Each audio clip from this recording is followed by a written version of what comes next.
안녕하십니까. 금융 빅데이터 분석 방법론 강의를 맡게 된 김명락 교수입니다. 코로나19 때문에 개강이 2주가 연기가 됐는데 그 이후에도 지금 코로나 사태가 잘 아시다시피 아직 해결된 건 아니다 보니 이제 학교에서 비대면 온라인 수업을 이제 권고를 해서 제가 개강 후 2주간은 동영상 강의를 이제 주로 활용해서 수업을 하게 됐습니다. 오늘은 이제 첫 시간이다 보니까 이제 아무래도 이제 오리엔테이션에 해당하는 시간이 될 것 같고요. 또 제 소개를 먼저 드리고 그 다음에 이 수업에 이제 한 학기 동안 참여하시는 분들이 어떤 생각을 갖고 계시는지도 좀 의견을 수렴하고, 그리고 이제 수업 계획서에 있는 그 내용대로 한 학기 동안에 계획이 어떤지 좀 말씀드리는 그런 시간을 좀 갖도록 하겠습니다.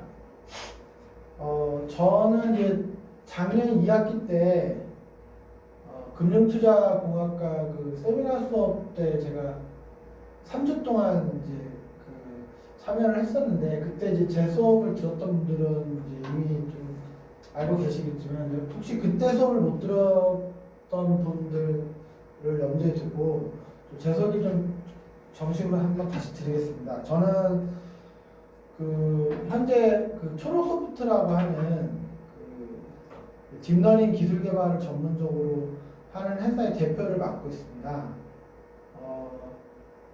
이 회사는 제가 만든 지 지금 5년이 돼 가는 회사고, 저 포함해서 12명이 일을 하고 있는데, 전원이 거의 다 이제 개발자들이죠, 순수하게.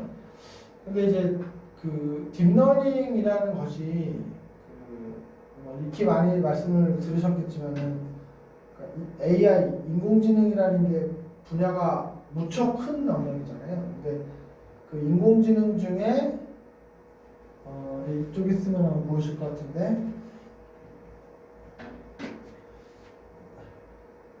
이 AI라고 하는 무척 큰 영역이 있는데, 이 중에 하나가 우리가 이제 머신러닝, 우리나라 말로 기계학습이라고 그러죠. 이런 게 있는 거고, 이 머신러닝 기법이 100가지나 되거든요.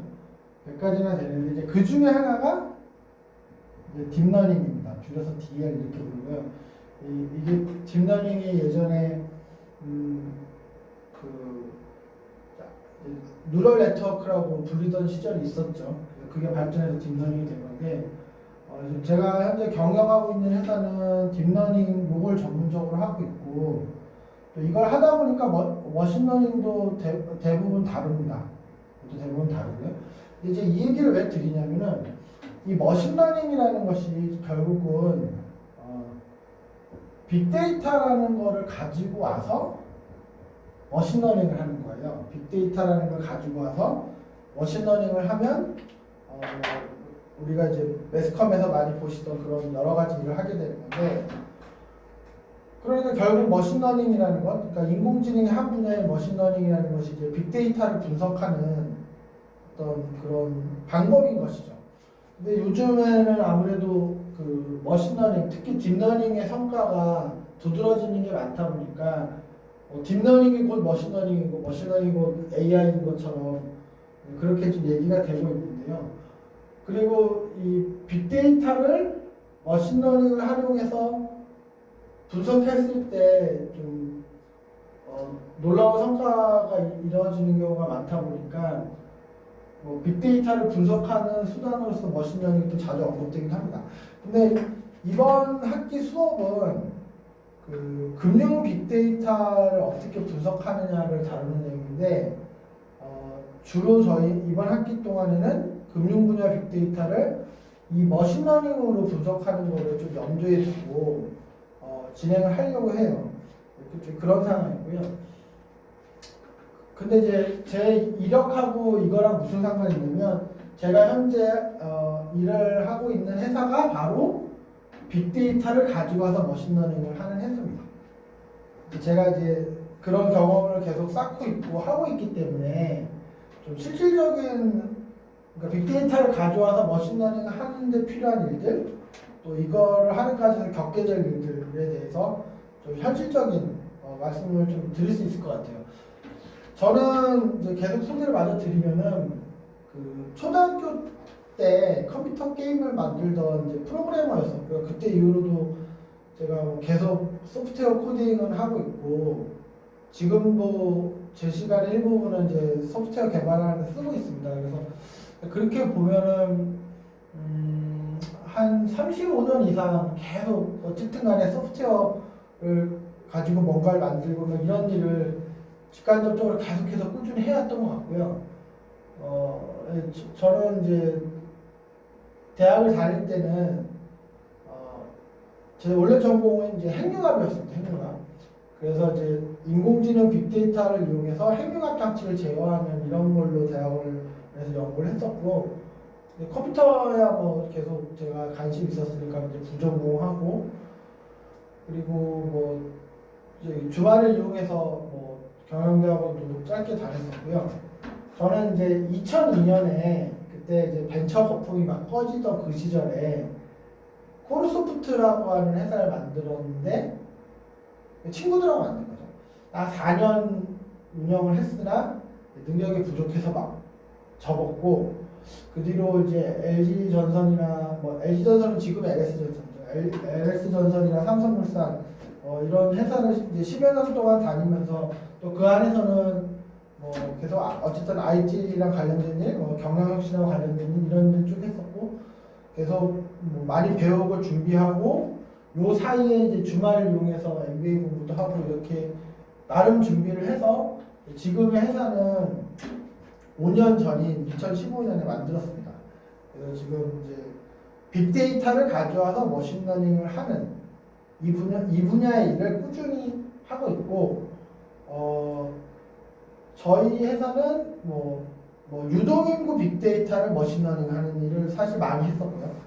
그 다음에 스포츠 분야 빅데이터를 가져와서 머신러닝 하는 일도 많이 했었고 블록체인, 결국 암호화폐일 텐데 암호화폐 빅데이터를 가져와서 머신러닝 하는 일도 있었고 상당히 좀 다양한 분야에서 그 다양한 분야의 빅데이터를 가져와서 머신러닝을 하는 뭐 주로 딥러닝이지만 그런 일들을 많이 쌓았습니다. 그리고 제가 이제 병행해서 여기 열거되어 있는 것처럼 뭐 무슨 정부 연구과제 심사위원이라든지 이런 다양한 활동을 이제 병행하려고 노력을 하고 있는데 이제 제가 왜 이런 활동들을 병행하고 있냐면은 첫 번째 회사를 만들었을 때 제가 좀 잘못했다 싶은 것이 그 당시 이제 같이 개발하던 친구들하고 저희가 좀 골방에 1년 내내 이제 있으면서 그냥 저희가 생각하기에 중요하다고 생각되는 것, 저희가 생각하기에 필요하다고 생각되는 거 위주로 개발을 하고 그런 식으로 일을 했었어요. 그러다 보니까 알게 모르게 우울한 개구리가 많이 됐었거든요.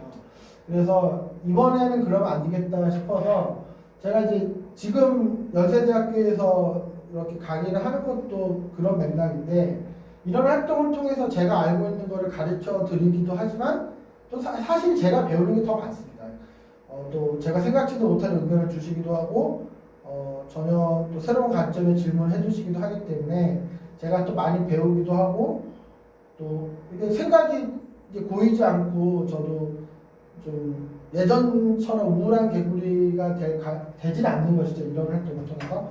그래서 제가 좀 이런 이제 회사 대표를 유지하면서도 이런 활동을 병행하려고 노력하고 있고 이런 과정에서 제가 느낀 게 인공지능 관련해서 빅데이터 인공지능 관련해서 느낀 게 많아서 최근에 인공지능에 대한 이제 책을 하나 썼고 지금 이제 출판사랑 작업을 해서 곧 출간이 될 것 같긴 한데요.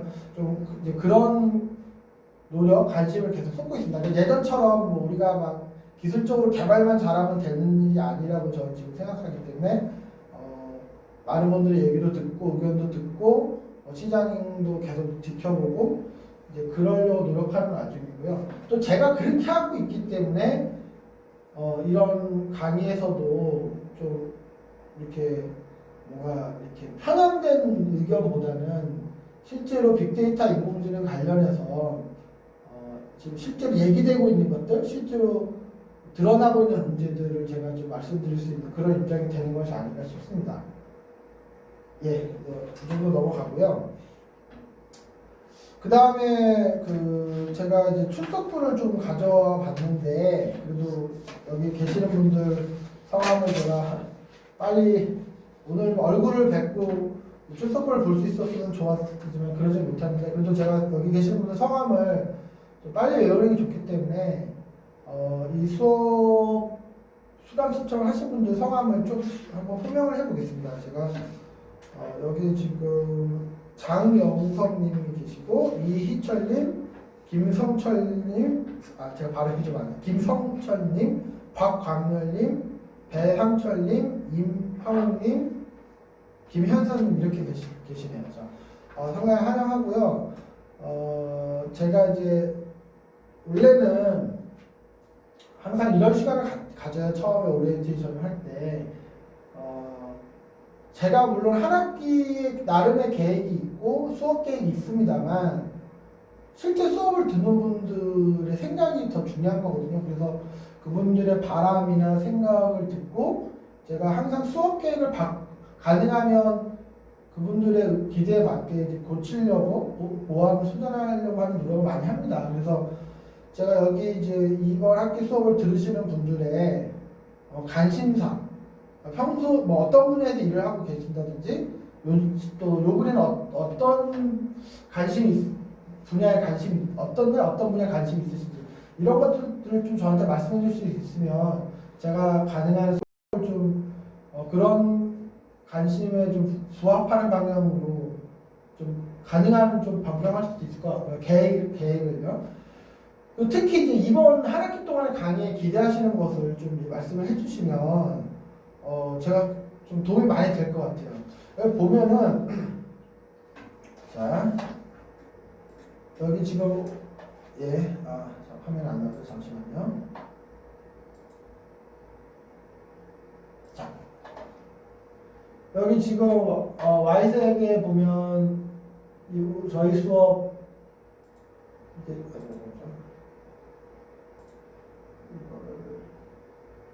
저희 수업이 지금 이렇게 공간이 있잖아요. 지금 여기 들어오시면은 앞으로 공지라든지 강의 자료 같은 거는 제가 여기다 올리게 될 텐데 여기 이제 질문과 답변이라고 하는 게시판이 있더라고요. 여기 질문과 답변, 그렇죠? 여기에다가 지금 이번 학기에 이 수업을 수강하시는 분들의 어떤 뭐 관심사, 하고 계시는 일, 이번 강의에 기대하시는 일, 이런 것들을 좀 자유롭게 한 분씩 남겨주셨으면 좋겠습니다. 그러면 그걸 제가 자세히 보고 최대한 반영을 할게요. 특히 이번 주는 이게 동영상을 시청하시는 걸로 수업이 대체되기 때문에 제가 이제 출석 체크를 또 해야 되거든요. 근데 이제 어떤 분이 동영상을 이제 보셨는지 아닌지를 알 수가 없잖아요. 그래서 여기에 남기시는 글을 보고 제가 출석을 가름하겠습니다. 그래서 꼭 내용이 짧아도 좋으니까 꼭 좀 이렇게 뭐 내용이 길어도 좋고 뭐 짧아도 좋으니까 좀 남겨주시고요. 근데 이제 제가 출석부에 지금 나와 계시는 분들 상황을 보면 대부분이 이제 박사과정이시거나 뭐 아니면 석박사 통합과정이시거나 이런 상황이시잖아요. 그렇다고 하면은 결국은 뭐 이번 학기를 통해서 기대하시는 것도 있겠지만 박사과정, 특히 박사과정이시고 뭐 석박사 통합과정이시고 하면은 박사학위 논문에 대한 어떤 뭐 걱정이랄까 뭐 그런 우려랄까 이런 것들이 다 좀 있으실 것 같은데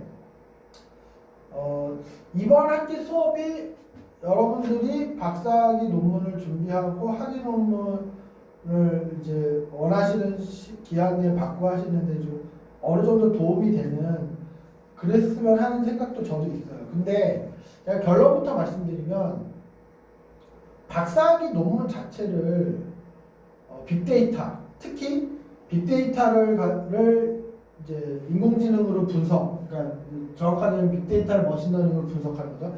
이렇게 하는 거 자체를 박사학위 논문의 주요 뼈대로 잡으시는 거는 사실 저는 권하지는 않습니다. 왜 그러냐면은 석사학위 논문도 그렇죠. 박사학위 논문 더더구나 좀 상당히 이제 그 결국 학위를 줄지 말지 결정하시는 그 심사위원회에 해당하시는 그 교수님들이 당연히 좀 보수적인 관점에서 심사를 하실 수밖에 없거든요. 그러니까 박사학위 논문이 갖춰야 되는 어떤 논리나 형식이나 이런 거를 이제 갖췄는지 아닌지 이런 거를 보수적으로 보실 수밖에 없는데 박사학위 논문 자체가 빅데이터나 인공지능이 주요 뼈대가 되면 상당히 위험합니다. 상당히 위험한 이유가 뭐냐면 그 학위 논문 심사를 하시는 분들이 빅데이터나 인공지능을 잘 모르실 수도 있고 또 빅데이터나 인공지능에 대해서 뭐 좀 다소의 편견이 있으실 수도 있고요. 그리고 또 그런 게 아니더라도 빅데이터나 인공지능이라는 것 자체가 어떤 기존 학문의 어떤 접근하고는 또 근본적으로 좀 다른 부분이 있어요. 그게 뭐냐면 제가 이제 수업 중에 계속 말씀드리겠지만 예를 들어서 뭐 대표적으로 통계를 예로 들자면 통계라는 거는 결국 인간이 가설을 세우잖아요. 그렇죠? 담배를 많이 피면은 뭐 일찍 죽는다라든지 뭐 술을 너무 많이 마시면 어떤 암에 걸리는 높아진다든지 이런 식으로 인간이 가설을 세우고 그 가설을 인간이 납득할 수 있는 어떤 논리 내에서 통계적인 방법으로 검증하는 뭐 이런 식의 과정을 겪게 될 겁니다. 그러니까 결국 인간의 판단력이 주가 되는 거예요. 통계라고 하는 것들은 이제 통계적인 방법으로 어떤 가설을 검증하거나 이론을 만들거나 하거나 상당히 의미 있는 작업입니다.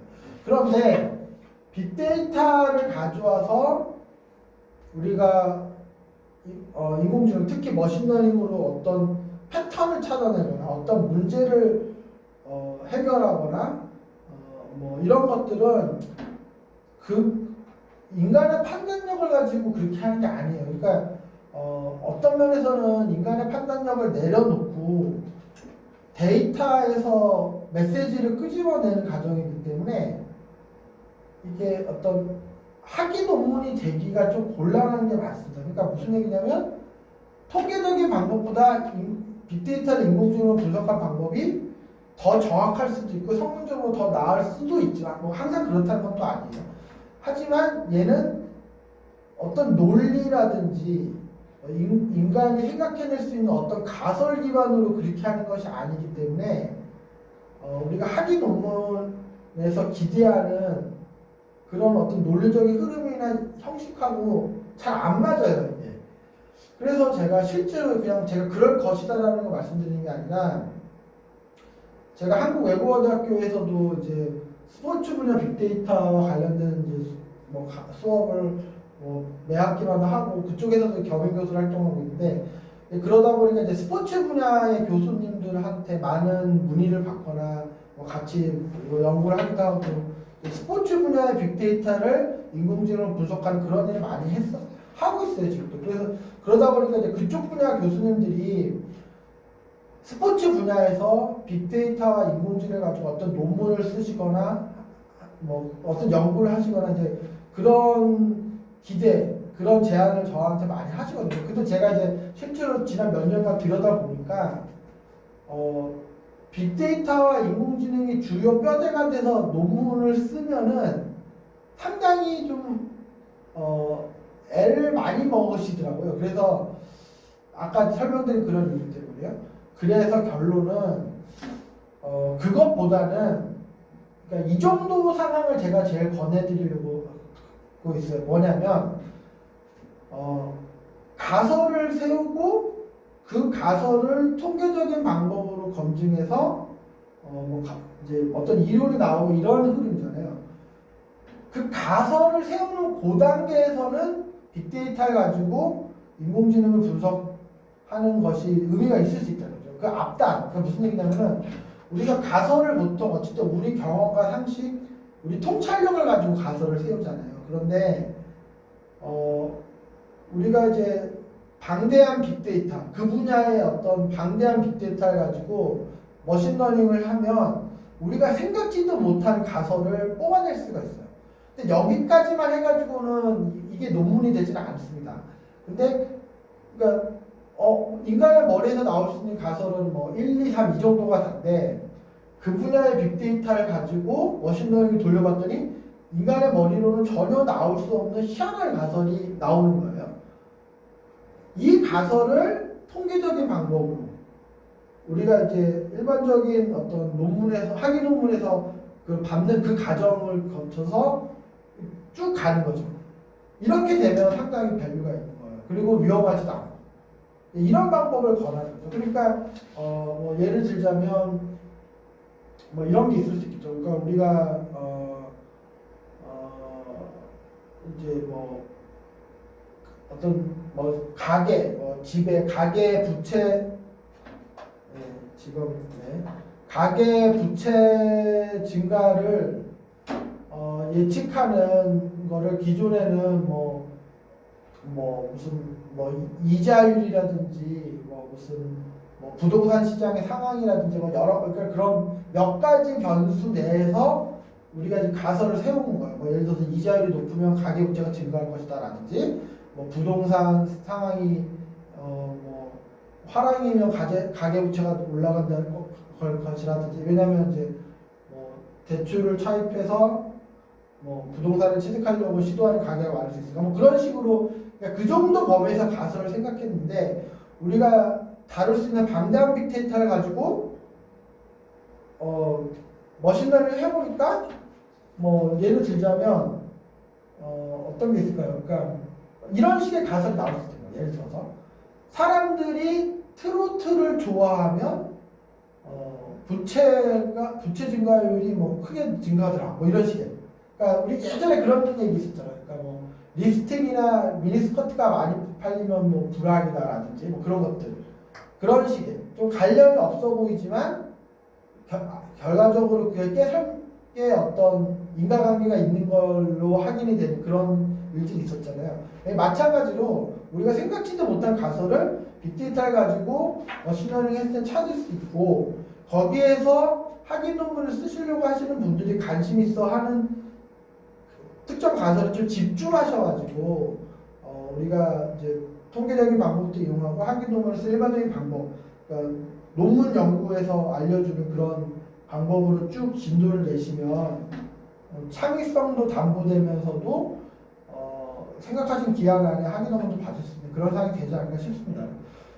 그래서 지금 이번 한 학기 계획을 좀 이렇게 말씀을 드리면요, 좀 첫째, 이 수업이 각 여기 수업을 들으신 분들 한 분 한 분이 학위 논문을 쓰시는데 이제 그런 맥락으로 좀 도움이 되는 부분이 있으면 좋겠다라는 게 사실 제 바람이었고, 두 번째는 여기 지금 전부 그 현업에서 중요한 일을 하고 계시는 분들이잖아요. 또 속해 있는 조직에서 아주 중추적인 역할을 하시고 중요한 의사결정을 계속 하시는 분들이실 텐데 지금 여기에서 익히신 방법, 여기서 아시게 된 어떤 기술 이런 것들이 또 현업에서 실질적인 어떤 성과를 내시는 데 도움이 되는 그랬으면 좋겠다라는 그런 기대를 또 제가 갖고 있기도 합니다.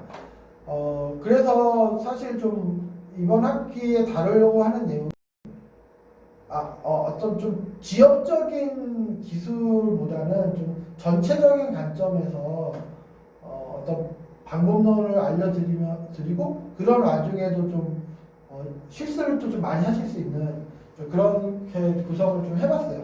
근데 정리하면 여기 계시는 분들이 학위 논문을 준비하고 논문을 작성하시는데 또 좀 도움이 이번 학기 수업이 됐으면 한다는 게 하나였고, 두 번째는 각자 속해 계시는 조직에서도 더 큰 성과를 내시는데 이번 학기 수업이 도움이 됐으면 하는 저는 이제 그런 생각이 있는데, 그 외에도 아까 말씀드린 것처럼 관심사라든지 이번 학기 강의에 기대하시는 거를 여기 그 질문과 답변 게시판에 게시를 해주시면 제가 최대한 수용하려고 노력하겠습니다. 자, 이번 수업은 이제 금융 빅데이터 분석 방법론이라는 이름을 가지고 있어요. 근데 자 이걸 보면 금융 분야의 빅데이터를 분석하는 방법을 알려드리고 같이 실습을 할 건데 빅데이터를 뭘로 분석하느냐면 머신러닝이라는 거예요. 머신러닝. 여기 밑에 보면 머신러닝 있죠. 머신러닝. 그러니까 예를 들어서 이제 제가 작년 2학기 세미나 수업 때도 그 말씀 드렸는데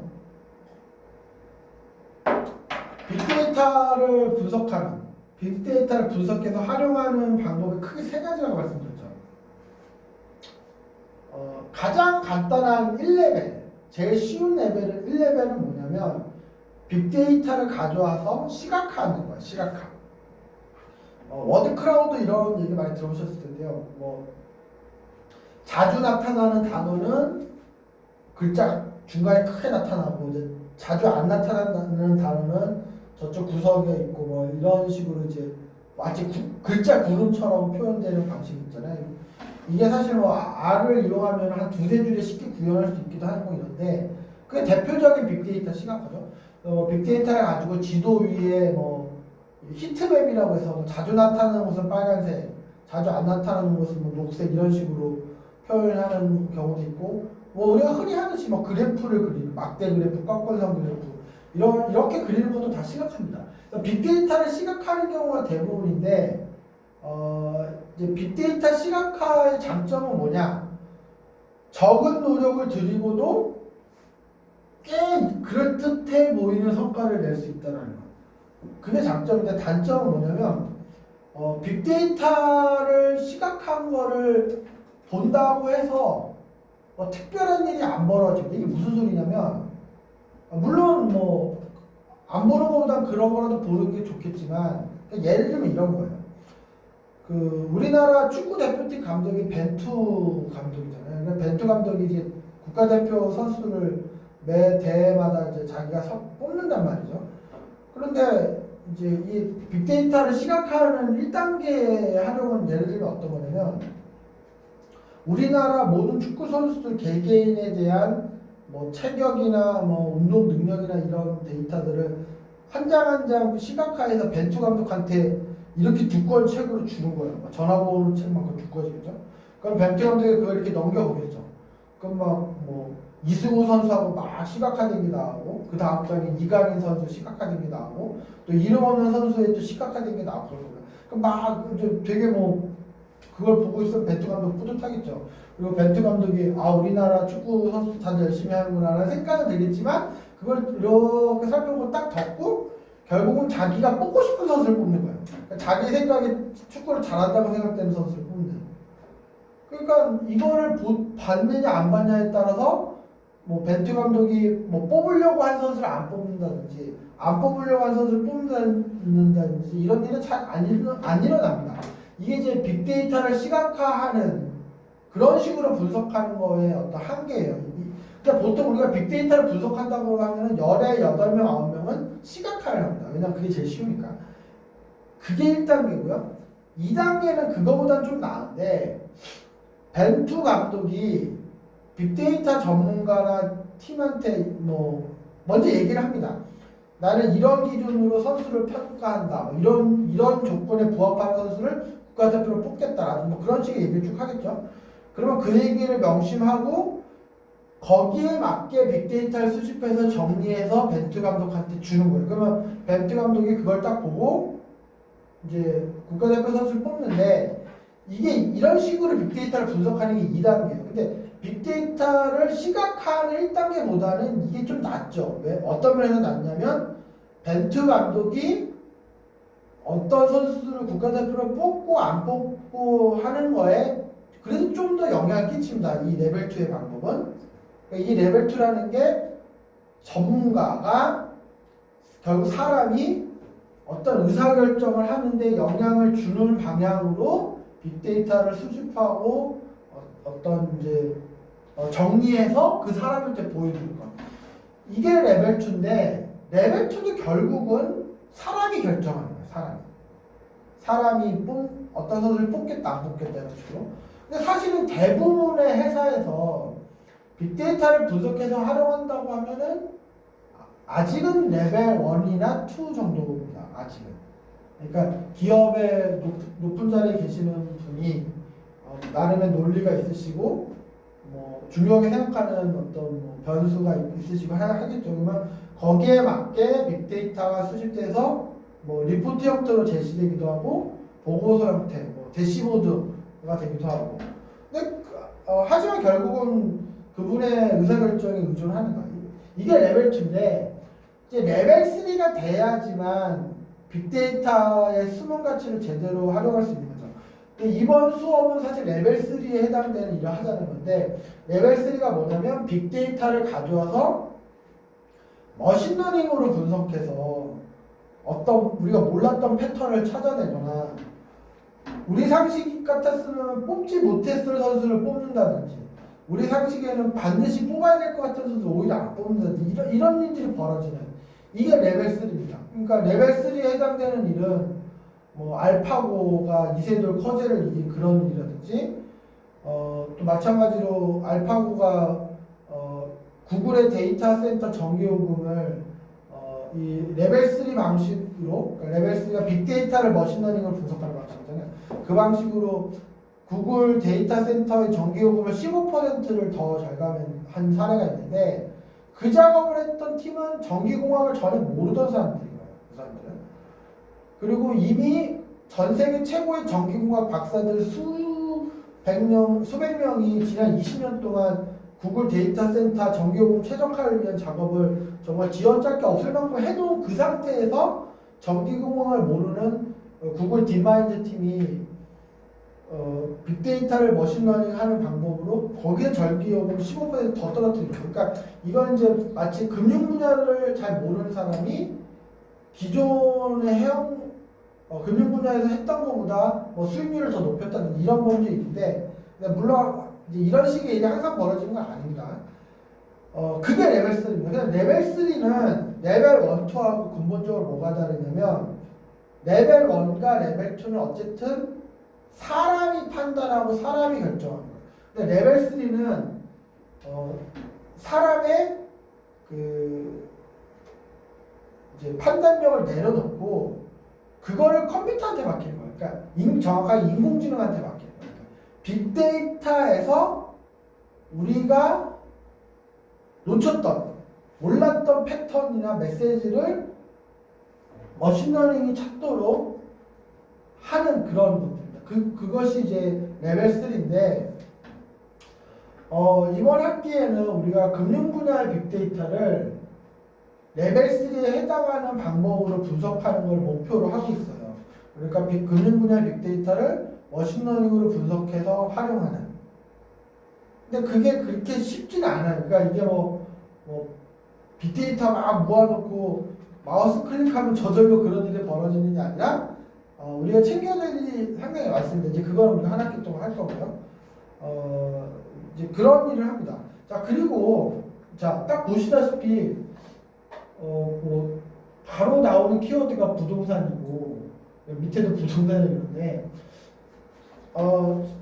이런 거죠. 그러니까 사실 금융이라는 분야가 뭐 엄청나게 범위가 넓잖아요. 엄청나게 범위가 넓은데 뭐 주식도 당연히 금융이고 환율, 채권 뭐 다 금융인데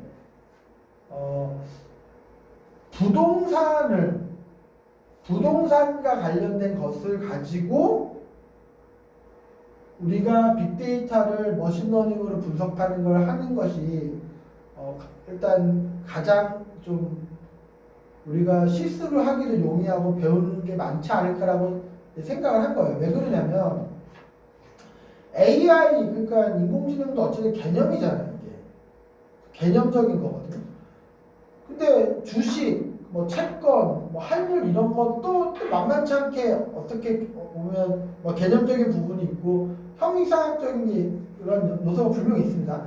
그러니까 그런 것들과 AI라고 하는 개념을 두 개를 결합시켜 보면 우리가 상당히 좀 실체가 인식이 안 되는 작업을 한참 하고 있을 수 있다는 거예요. 그런데 부동산은 뭐 아시다시피 어쨌든 건물이 있든 토지가 있든 우리가 좀 명확하게 떠올릴 수 있는 실체가 있잖아요. 그러니까 뭐 토지의 가격이 오른다, 뭐 부동산의 가격이 오른다라든지 뭐 그런 식의.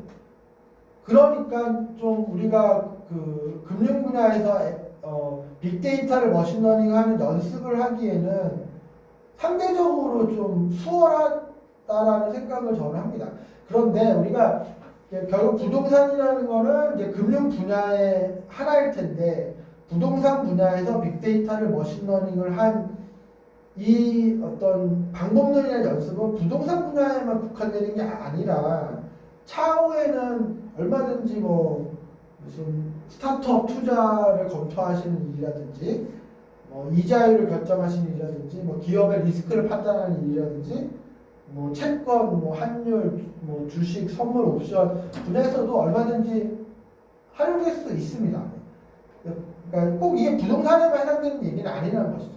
다만 부동산이라는 거는 좀 다른 분야보다는 AI로 접근했을 때 우리가 좀 이해하기 쉽고 실습이 용이한 그런 부분.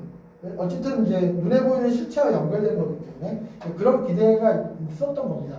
그래서 이제 다시 정리하면 이번 학기 수업은 금융 분야의 빅데이터를 머신러닝, 인공지능의 큰 한 축이 머신러닝을 이용해서 분석해서 활용하는 걸 목표로 하는 건데 금융 분야가 또 무척 넓다 보니 그 중에 우선은 부동산을 포커스해서 그 작업을 해보겠다는 거죠.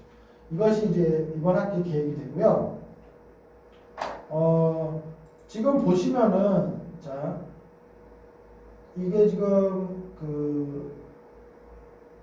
그렇죠? 잠깐만요. 1, 2, 3, 4, 5, 7, 8. 여기 지금 요거를 제가 고쳐야 되겠네요. 왜 그러냐면 지금 개강이 우리가 이제 2주가 연기됐는데 개강이 2주가 연기됐는데 그 종강을 한 주만 연기됐기 때문에 결국에는 전체 16주가 15주로 지금 좀 줄어든 부분이 있습니다. 그래서 결국 이렇게 한 주간 준 부분에 대해서는 어떻게 보면 이제 보충할 수 있는 방안을 좀 제가 강구는 또 하겠습니다. 일단 그렇게 되고요. 지금 이 파일은 여기 와이색에 보면 좋다면 수업 계획서에 있는 다 그 내용이에요. 이게 제가 여기 쭉 적은데 근데 이거는 글씨가 너무 작아서 지금 보시기 힘드니까 여기 게시판에 강의 공지 제가 이렇게 또 올려놨거든요.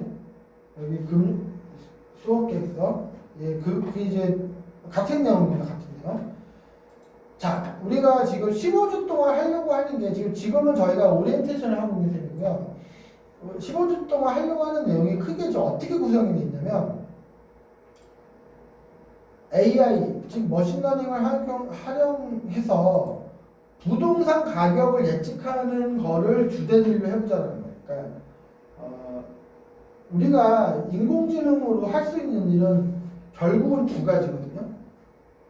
그러니까 인공지능을 할 수 있는 많은 일 중에 돈이 되는 일은 딱 두 개밖에 없습니다. 하나는 추천이에요. 추천. 뭐 너한테 어울리는 옷 아니면 너하고 잘 결혼 생활을 잘할 수 있을 것 같은 뭐 배우자를 그건 좀 이상하지만 뭐 이런 것들 이게 추천이고 예측은 말 그대로 미래에 어떻게 될 건지 예측하는 거예요. 그러니까 뭐 내일 비가 온다 이 예측이고 뭐 당신이 현재 같은 생활 습관을 유지하면 앞으로 뭐 10년 안에 암에 걸릴 확률이 몇 퍼센트 이런 것도 예측이죠.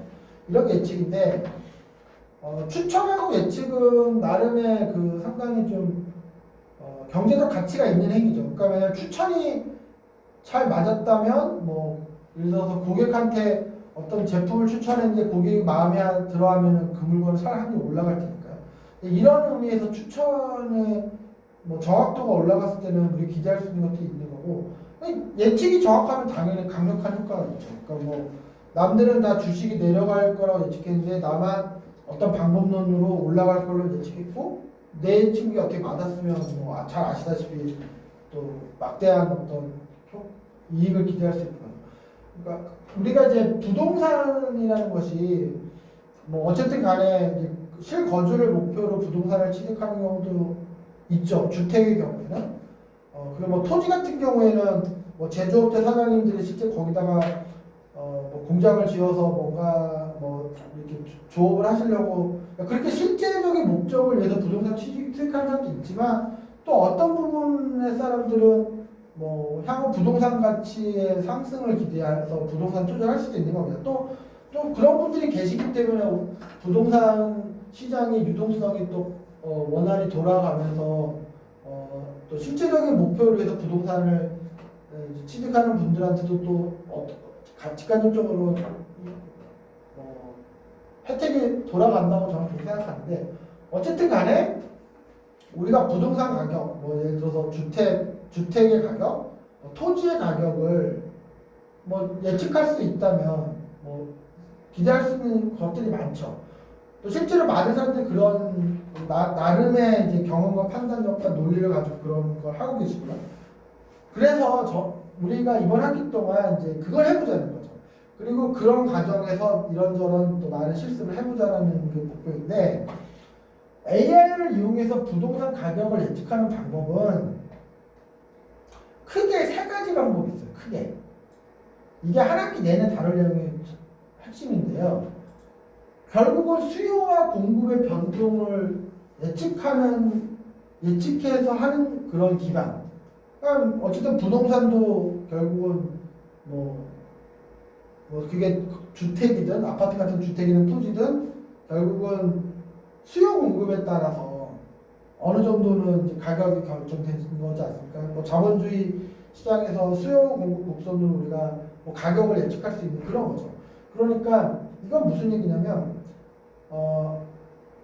부동산 분야의 앞으로의 공급을 예측하고 부동산의 앞으로의 수요를 예측해서 그 두 가지를 가지고 가격이 오를 것이다 낮아질 것이다 뭐 이런 식으로 예측하는 이게 이제 하나의 큰 틀입니다. 그러니까 수요 공급 변동을 예측하려면 과거부터 현재까지의 실제 수요 공급의 변동을 추적을 해야겠죠. 그러면 그 흐름의 연장선상에 앞으로 이제 수요와 어떤 공급이 각각 어떤 수준으로 갈 것이고 이제 그 두 가지 곡선의 어떤 결합으로 부동산 가격이 어떻게 될 것인지 이렇게 예측할 수 있는.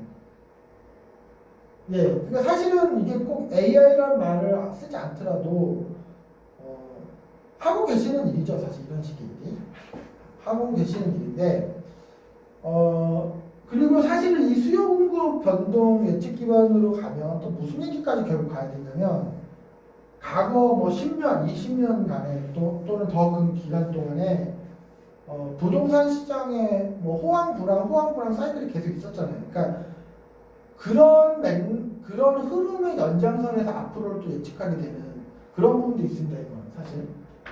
근데 이제 이 방법의 장점과 단점이 뚜렷한데 장점은 뭐냐면 예측하려고 하는 시기가 좀 짧은 경우, 그래서 다음 달, 다다음 달, 뭐 다음 분기 뭐 그 정도 이렇게 짧을 경우에는 이게 상당히 잘 맞을 가능성이 높아요. 왜냐면은 어쨌든 뭐 부동산 시장의 호황 불황 뭐 그런 사이클이라든지 부동산 시장의 어떤 수요, 부동산 시장의 공급이 갑자기 크게 벌어지기 사실 쉽지 않거든요. 예를 들어서 뭐 정부가 어떤 정책을 뭐 취한다고 해서 아파트 공급이 뭐 한 달 사이에 급변할 수 없잖아요. 그러니까 아파트를 짓는 거가 뭐 인허가 문제도 있고 그게 아파트 시공 자체도 뭐 한두 달에 되는 게 아니고 하기 때문에 그리고 수요도 인구가 무슨 정말 엄청난 전쟁이나 뭐 전염병으로 인구가 갑자기 급격히 줄거나 이런 거 아니고서는 인구 구조도 어느 정도 유지가 되는 거고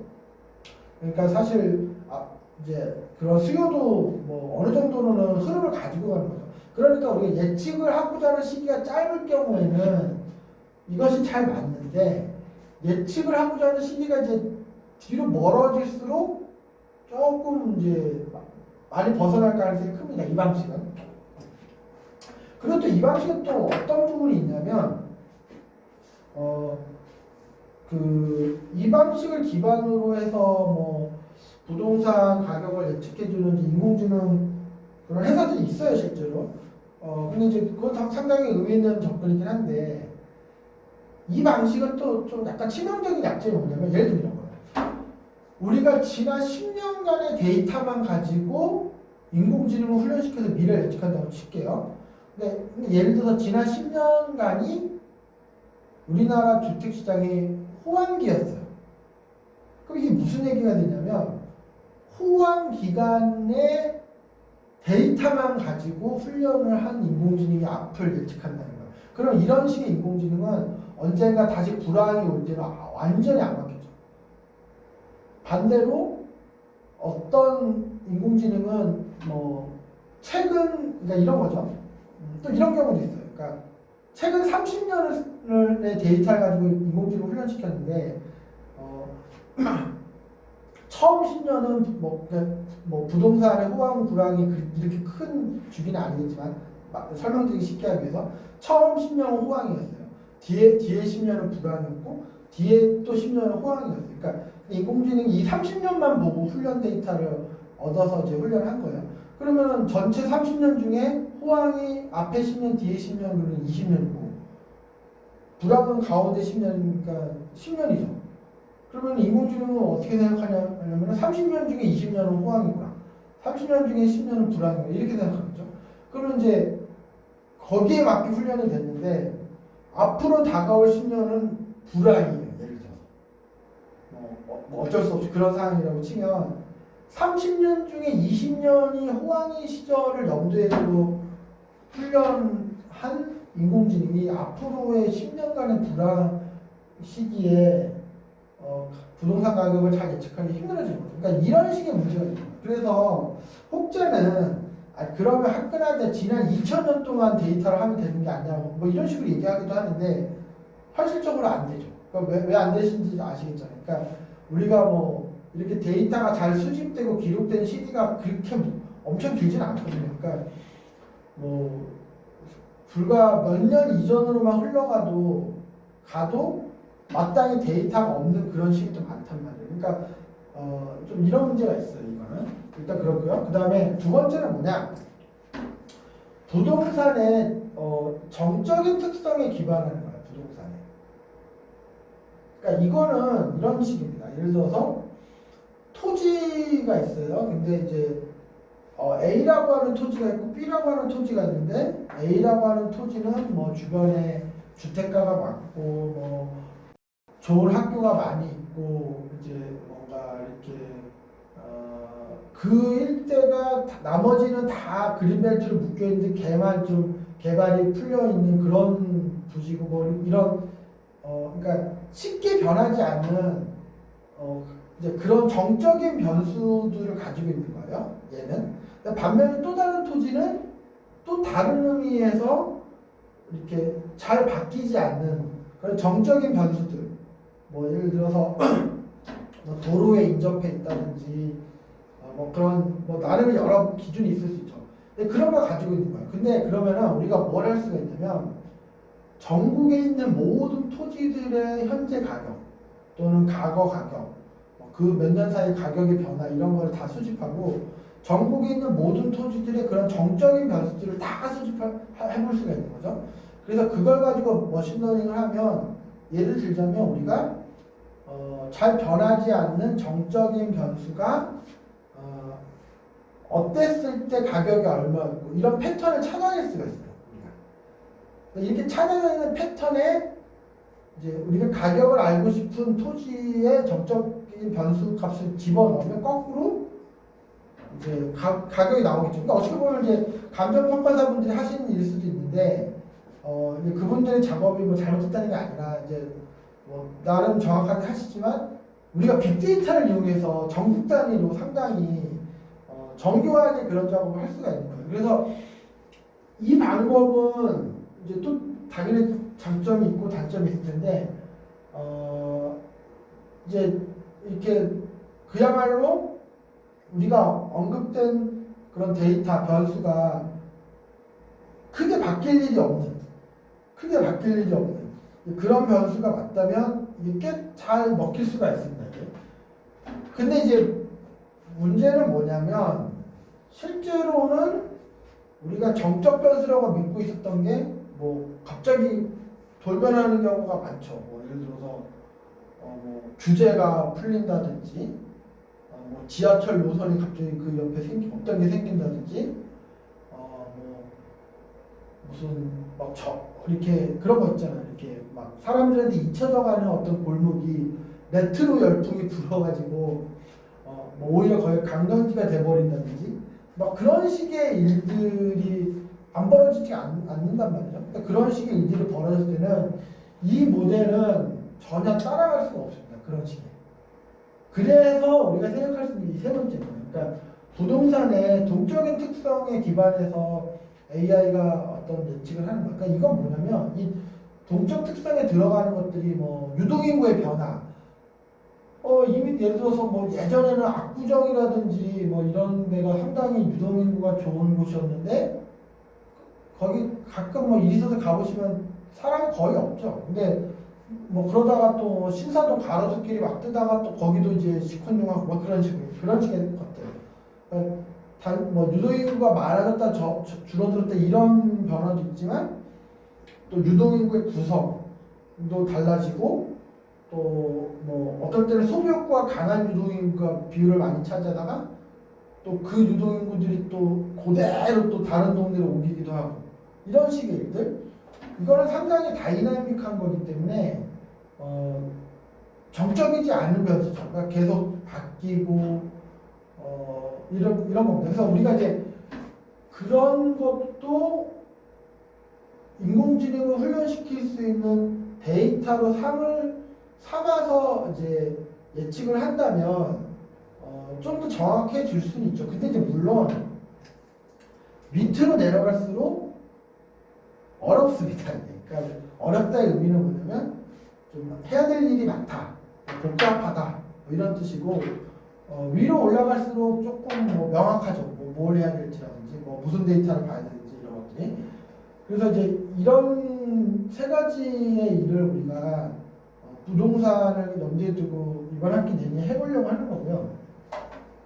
그래서 우리가 이제 처음에 수요 공급 변동 기반에 해당되는 접근을 할 건데 당연히 이제 이론을 먼저 하시게 되겠죠. 그래서 뭐 사례 위주로 이런 식으로 했던 사례를 좀 유사한 것들 찾아보고요.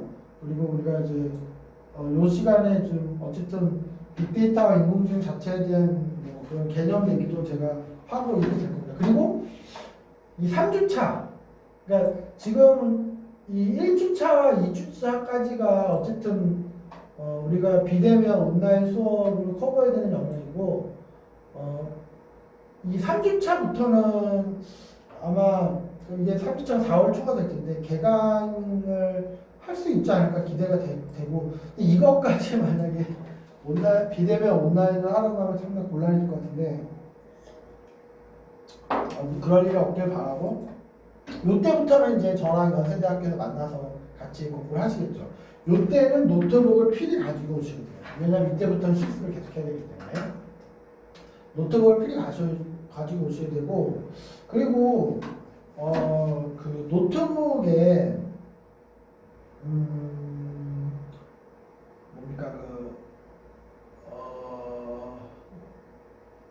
애플 그러니까 맥북 OS가 설치되어 있는 걸 가져오시면은 상당히 좀 이게 진행이 원활하지 않을 수가 있어요. 왜 그러냐면 지금 여기서 하려고 하는 모든 일들이 맥 OS에서 분명히 되는 일인데 맥 OS를 쓰시는 분이 여기 있는 일들을 하시려면 맥 OS를 구석구석까지 아주 정확하게 잘 알고 계셔야 돼요. 근데 이제 제가 보면 많은 그 맥 OS 사용자들이 근데 그건 뭐 윈도우 OS 사용자들 마찬가지지만 그냥 자기가 쓰는 기능만 쓰십니다. 그러니까 이게 맥 OS로 이런 일들을 결국에 다 소프트웨어 개발에 해당되는 일을 쓰는데 하다가 막히면 상당히 그 문제를 해결해드리기 힘들어요. 왜 그러냐면 제가 그 노트북을 가지고 갔다가 다음 주에 해결해서 갖다 드릴 수 있는 그런 상황이 아니잖아요. 왜냐하면 또 현업에서 쓰시는 노트북이기 때문에 그래서 가능하면 윈도우 OS가 탑재되어 있는 노트북을 가져오시기 권하고요. 부득이하게 맥 OS가 탑재된 노트북을 가져오시는 경우에는 이제 두 가지 방법이 있는데 노트북이 이제 멀티 OS 방식으로 설치를 하실 수가 있어요. 그래서 이제 부팅을 할 때 어떨 때는 윈도우로 들어오고 어떨 때는 뭐 맥OS로 들어오고 이런 식으로 컴퓨터를 만드셔서 가져오실 수도 있고 아니면 뭐 굳이 맥OS를 쓰신다고 하면 뭐 거듭 말씀드리지만 맥OS를 상당히 능숙하게 좀 잘 다루시는 그런 상황이 좀 되실 필요가 있습니다. 어쨌든 이때 노트북을 좀 가져오셔야 되고요. 그래서 2주차, 3주차 때는 위에서 설명드린 수요 공급 변동을 기반으로 우리가 부동산 가격을 예측한 그런 일을 하겠다는 겁니다. 그리고 4주차, 5주차 때는 정적 특성 기반으로 예측하는 그래서 한 주간은 이론을 공부하고 그 다음 주는 또 노트북을 가져서 실습을 할 건데 요때 첫 번째 과제가 공지가 될 거예요.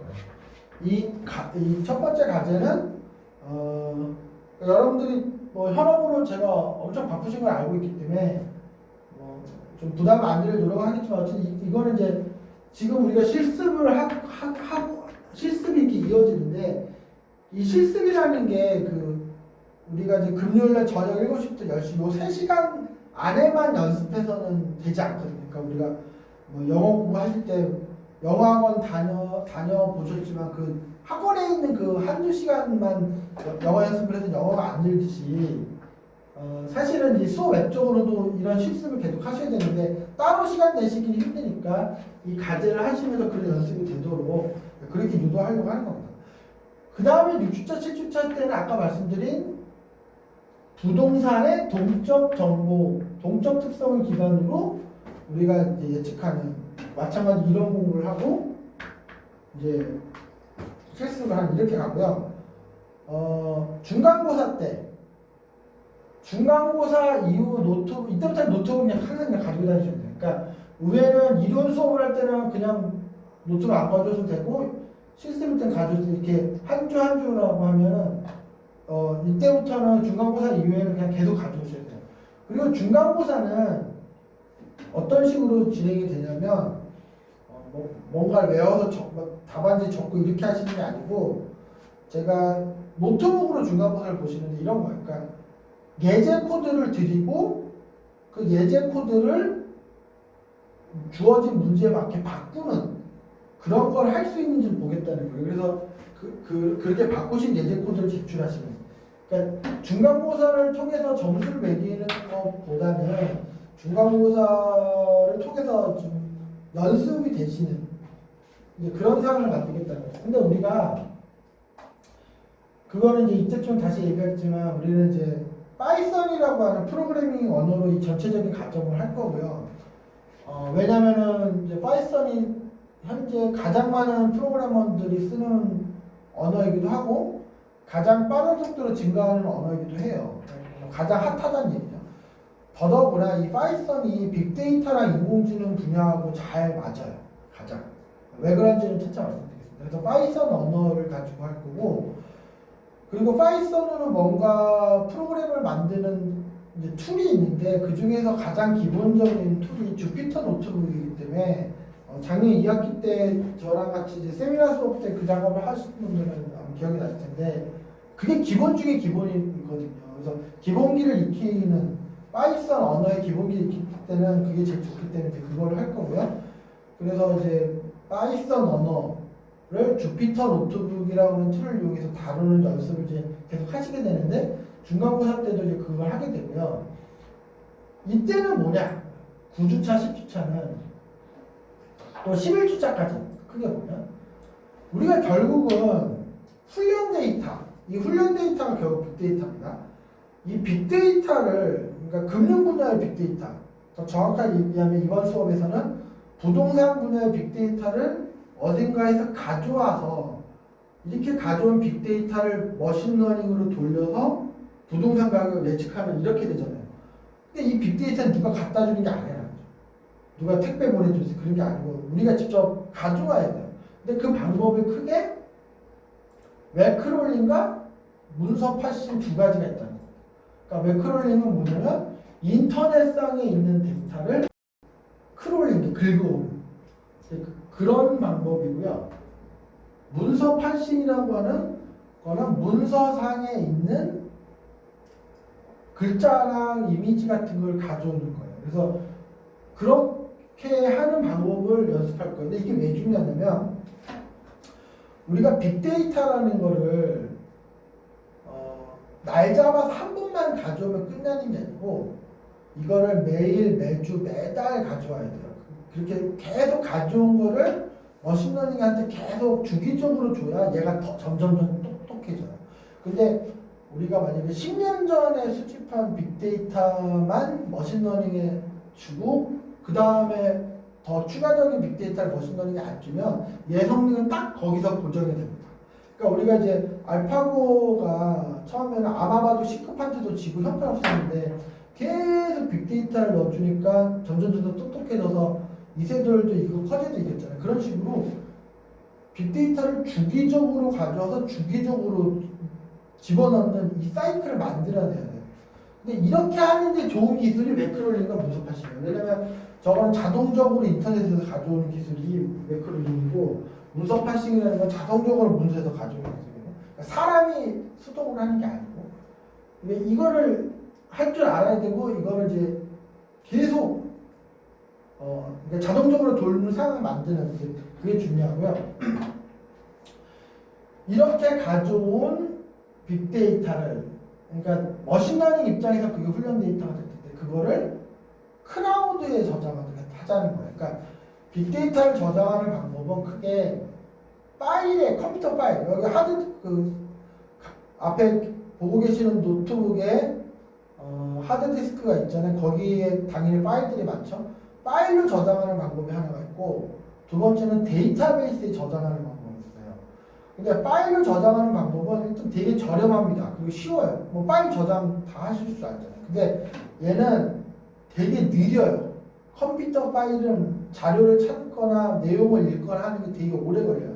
그리고 컴퓨터 파일은 그 하드디스크가 그게 자기적 특성을 이용해서 데이터를 저장하는 거기 때문에 하드디스크를 이제 분해해서 꺼내신 다음에 자석으로 이렇게 긁으면 이거 다 날아가거든요.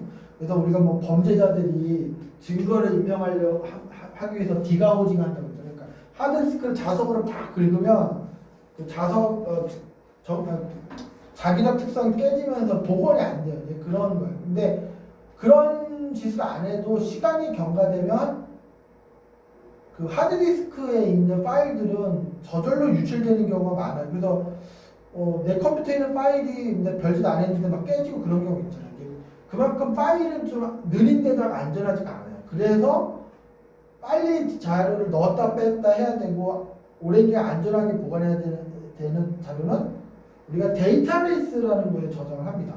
뭐 오라클 데이터베이스 뭐 이런 건데 은행권, 그러니까 금융권은 뭐 돈이 왔다 갔다 하는 데이터들이니까 그건 다 데이터베이스에 있죠. 그런 중요한 정보는. 근데 데이터베이스는 문제가 뭐냐면 엄청 비싸요. 이게 상당히 비쌉니다. 그래서 요즘에는 클라우드라는 걸 많이 써요. 클라우드. 그러니까 이거는 뭐냐면 아마존이 엄청나게 큰 데이터 센터를 가지고 있고 예를 들어 제가 뭐 거기서 요만큼만 필요하면 요만큼만 공간을 할당받아서 거기다 저장하는 거예요. 그리고 내가 사용한 만큼만 이제 비용을 지불하는. 다음 달에 내가 더 많은 데이터가 필요해.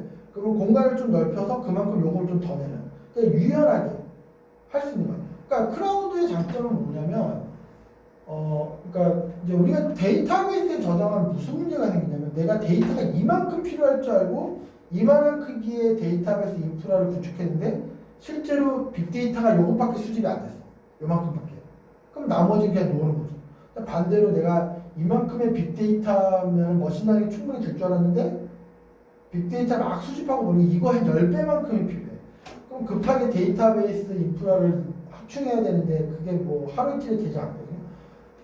그런데 이제 클라우드는 뭐 내가 데이터를 많이 집어넣으면 뭐 요금만 좀 더 내면 되고 적게 집어넣으면 그만큼 돈이 세이브되고 하는 거기 때문에 우리가 빅데이터를 가져와서 보관하고 그걸로 머신러닝을 돌리고 하는 거는 사실 사실 빅데이터가 얼만큼 필요한지 처음에 정확하게 알 수가 없어요. 그러니까 이만큼의 빅데이터로 머신러닝을 해봤더니 생각보다 성능이 안 나와. 그럼 빅데이터가 더 많이 필요하거든요. 뭐 반대일 수도 있고 종잡을 수가 없기 때문에 보통 빅데이터를 그러니까 머신러닝을 훈련시킬 때 필요한 빅데이터는 주로 클라우드에 저장을 합니다. 클라우드에.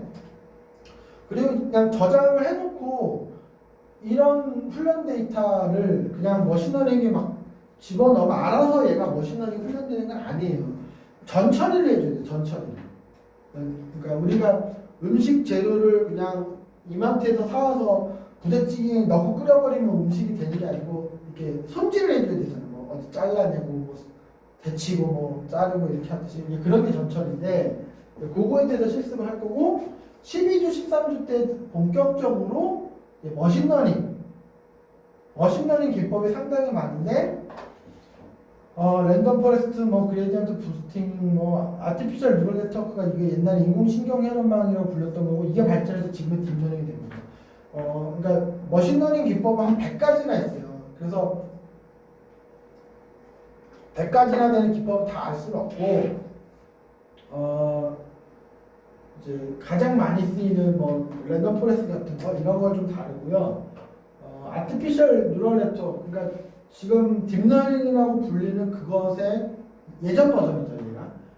기본적인 수준까지는 좀 다릅니다. 그리고 우리가 이제 마지막 그 줄을 앞두고 빅데이터를 가지고 머신러닝을 해서 뭔가 예측을 하시잖아요. 그러면은 우리가 뭘 할 줄 알아야 되냐면 그렇게 예측한 게 기존 방법보다 얼마나 더 성능이 개선된지를 평가할 수 있어야 돼요. 그러니까 무슨 얘기냐면 기존의 통계적인 방법으로 70%의 정확도를 가지고 예측을 했는데 AI를 도입했더니 65가 됐다.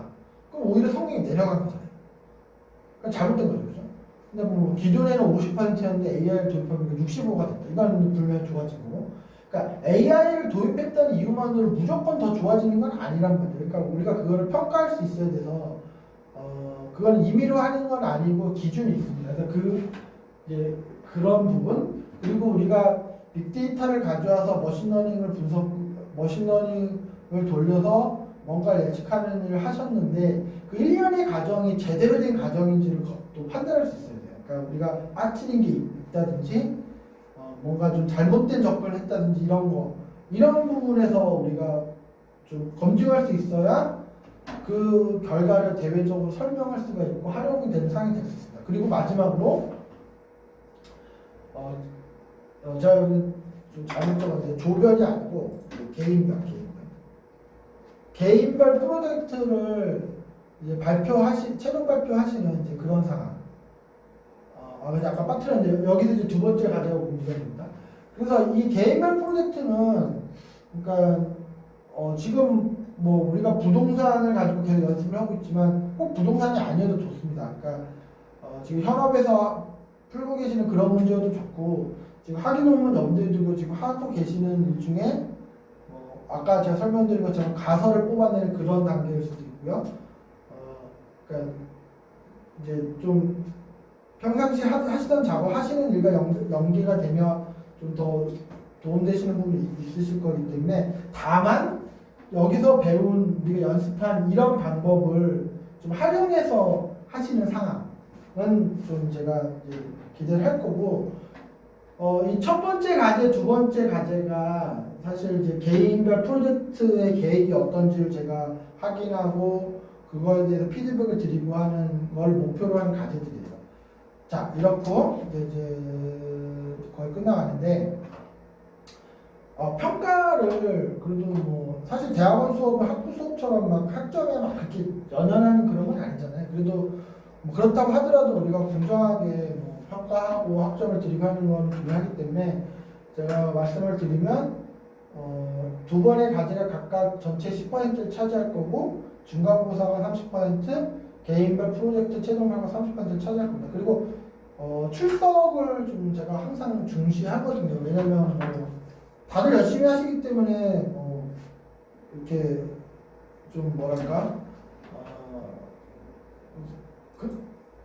이제 제가 다들 열심히 보통 하시기 때문에 이제 점수를 드리거나 학점을 드릴 때 참 뭐 애매한 경우가 있는데 어쨌든 뭐 성실하게 하시는 분한테 더 좋은 성적을 드리는 거는 충분하게 어떤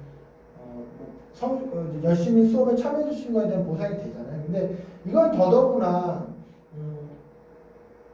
이게 뭐 아침에 하는 수업은 아니고 이제 금요일 저녁 7시 시작되는 수업인데 사실은 이제 이거죠. 뭐. 그러니까 뭐 지각을 하시거나 하시는 분들은 뭐 그게 지각을 하고 싶어서 하시는 건 아니고 뭐 현업 때문에 출발을 빨리 못 하시거나 막 이런 것들인데 근데 이제 이게 있어요. 그러니까 이제 그런 분위기가 막 또 한번 시작되면 뭐 그냥 뭐 이게 7시부터 시작해서 10시에 끝내야 되는 수업인데 뭐 한 몇 분은 좀 중간에 오시고 막 이런 일이 이제 계속 반복되다 보면 좀 전체적으로 분위기가 그렇게 되거든요. 그래서 좀 뭐 나름 현업 때문에 어려움이 있으시겠지만 좀 정시에 시작을 하고 뭐 그렇게 우리가 좀 정해진 시간을 좀 정확하게 활용하는 거가 좀 중요하다 생각해서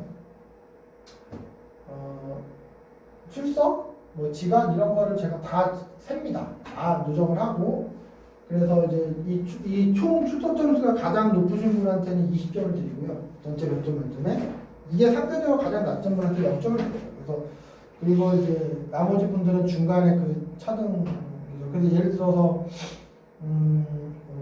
수강하시는 분 중에 뭐 6분이 지각도 한 번도 안 하고 끝까지 들으셨는데 한 분이 뭐 지각도 하고 결석도 하고 이렇게 됐다고 하면은 그 한 분은 이제 이미 항목에서 0점이 되는 거고 나머지 6분은 이 항목에 20점이 되는 거고 그래서 이제 강력한 변별력을 드리는 이렇게 되는 그런 상황입니다.